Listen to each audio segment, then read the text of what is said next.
Cut money না দেওয়ায় রাজ্য সরকারের বাংলার বাড়ি প্রকল্পের তালিকা থেকে প্রকৃত উপভোক্তাদের নাম বাদ দেওয়ার অভিযোগ উঠেছে বাঁকুড়ার তালডাঙ্গা ব্লকের শালতৌড়া গ্রাম পঞ্চায়েতের কাশিডাঙ্গা গ্রামে। অভিযোগ 11 জন গরিব উপভোক্তার নাম টাকা না দেবার কারণে তালিকা থেকে কেটে দেওয়া হয়েছে। অথচ গ্রাম পঞ্চায়েত প্রধানের দোতলা পাকা বাড়ি থাকা সত্ত্বেও বাংলার বাড়ি প্রকল্পে তার নাম রয়েছে বলে দাবি গ্রামবাসীদের। অভিযোগকারীদের দাবি, প্রথমে তাদের নাম প্রকল্পের তালিকায় ছিল এবং মোবাইল ফোনে বাড়ি পাওয়ার মেসেজও এসেছিল। পরে কোনো রকম না জানিয়ে তাদের নাম তালিকা থেকে বাদ দেওয়া হয়। উপভোক্তাদের অভিযোগ, গ্রাম পঞ্চায়েত প্রধান ও তৃণমূল স্থানীয় নেতৃত্বরা বাড়ি পাইয়ে দেবার জন্য টাকা দাবি করেছিলেন। এই ঘটনার প্রতিবাদে গতকাল তারা পঞ্চায়েত অফিসে গিয়ে বিক্ষোভ দেখান। উপভোক্তারা পুরো ঘটনার পুনরায় তদন্তের দাবি জানিয়েছেন। কেন বলছিলাম কালকে বিক্ষোভ, আমার বক্তব্য হচ্ছে যে স্যার আমার নাম ছিল, হ্যাঁ আমার পাকা বাড়িতে এই আবাস বাড়িতে নাম ছিল, আমার ছিল, আমার বাবার ছিল, হ্যাঁ আমাদের দুটো নামই কেটে দেওয়া হয়েছে। কী জন্যে কাটা হয়েছে প্রধানের কাছে দিন গিয়েছিলাম, প্রধান কিছু উত্তর দেয়নি। আমরা সেটা নিয়ে আমাদের গ্রামের 11টা বাড়ি কাটা হয়েছে। হ্যাঁ সেই 11টা বাড়ি কালকে আমরা ওখানে গিয়ে জন্য জানতে পারি, সেটা আমরা পরবর্তী জানতে পারি। প্রধানকে প্রশ্ন করি, ও বলে নাকি পয়সা লাগবে। হ্যাঁ পঞ্চায়েতের প্রধান প্লাস সেক্রেটারির মানে পঞ্চায়েতের পয়সা চেয়েছে আমাদের কাছ থেকে। আমরা পয়সা দিতে পারিনি, সেই জন্য আমাদের বাড়িগুলো কাটা হয়েছে।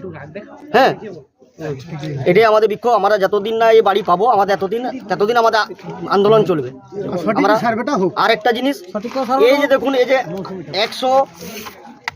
580 জনের নাম, 580 জনের নাম যেটা আছে, এর মধ্যে এখানে পঞ্চায়েতে প্রধানেরও নাম আছে। কি নাম? মৌসুমী ঠাকুর।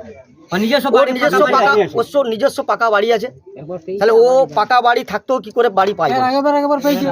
আমরা সাধারণ মানুষ, গরিব মানুষ যদি না বাড়ি পাই, ও প্রধানের বাড়ি থাকে, বাড়ি থাকতো বাড়ি পাই কি করে? আমাদের বক্তব্য এটাই, এই আন্দোলন আমাদের চলবে, আমরা চালিয়ে যাবো। সেক্রেটারি চেয়েছিল আমাদের পুনরায় বাড়ি পাওয়া হোক, ফিরিয়ে দেওয়া হোক।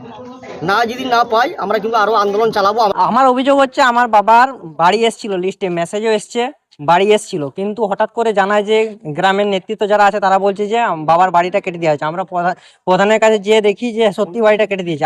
আমার বাবার কাছে কিছুদিন আগে, অনেকদিন আগেই কিছু টাকা চাওয়া হয়েছিল, আমার বাবা দিতে পারেনি বলে নাম কেটে দিয়েছে। কত টাকা চাইছিল? আমার কাছে মিনিমাম 12,000 টাকার মতন চেয়েছিল প্রধান।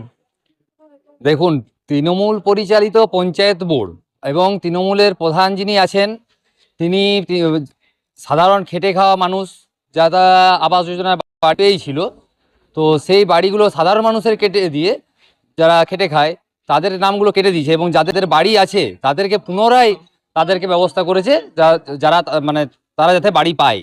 এই জন্য সাধারণ মানুষ যারা বাড়ি পায়নি তারা অবশ্যই বিক্ষোভ দেখিয়েছে। তো তথ্য দিয়ে তো দেখানো হচ্ছে প্রধানের বাড়ি থাকা সত্ত্বেও প্রধান নতুন করে আবাস যোজনার বাড়ি পাচ্ছে, অথচ যাদের মাটির বাড়ির মাথার উপর ছাদ নেই, বৃষ্টি পড়লে আপনার সরকারি স্কুলে যে আশ্রয় নিতে হয় তাদের নাম কাটা যাচ্ছে।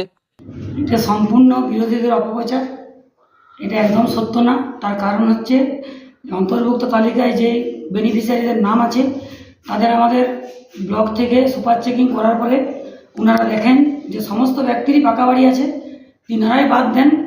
এখানে সেক্রেটারিরও কোনো ভূমিকা সেরকম খুব একটা নেই, এখানে তিনি একজন অফিসার, তিনাকে ব্লক যেটা আদেশ দেবেন তিনি সেই কাজ করতে বাধ্য।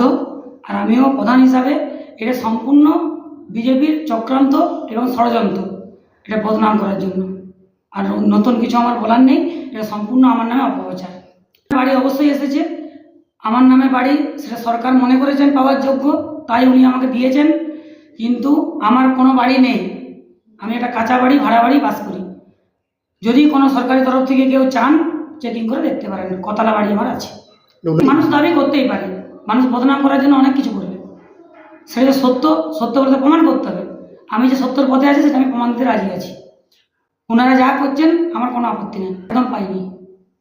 এটা মিথ্যা কথা, সম্পূর্ণ বিজেপির ষড়যন্ত্র, এটা কুৎসা রটানোর একটা চক্রান্ত, সমস্ত স্টাফদের নামে, প্রধানের নামে, মেম্বারদের নামে অপপ্রচার ছড়ানোর একটা চক্রান্ত, আমাদের মমতা বন্দ্যোপাধ্যায়ের প্রকল্পকে বদনাম করার একটা চক্রান্ত, আর কিছু না।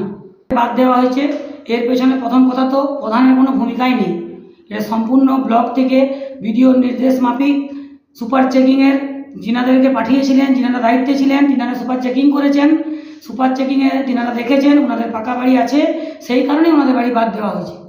বাঁকুড়া এক্সপ্রেস, তালডাংরা।